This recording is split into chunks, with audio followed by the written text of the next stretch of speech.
Достор, кайсынысы болгону жакшыраак? Бай, аябай бай, бирок акылсыз. Же аябай акылдуу, бирок байсыз. Ошондо кайсынысы болгон жакшыраак? Бай болсоң жакшыбы же акылдуу болсоң жакшыбы? Мен кайсынысын тандаймын деп ойлойсуңар? Эгер бирөө акылдуу болсочу, эгер бирөө чындап эле акылдуу болсо, эмне үчүн ал кедей? Мүмкүнбү?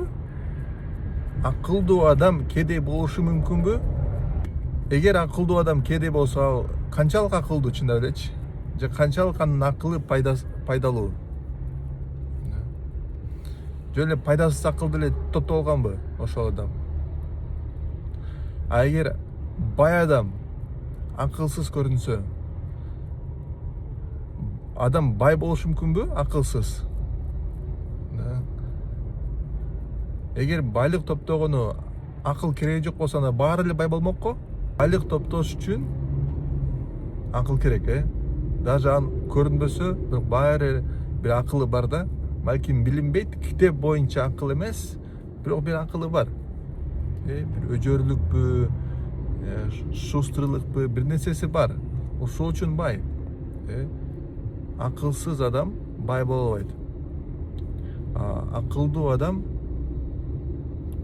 чындап эле акылдуу адам кедей боло албайт. Ошол үчүн достор, мен ойлойм, бай болгону жакшыраак. Эң акыры байлык реалдуу көрсөткүч канчалык адам акылдуу экенчи. Мына Илон Маск триллионер болду. Эмне үчүн триллионер болду?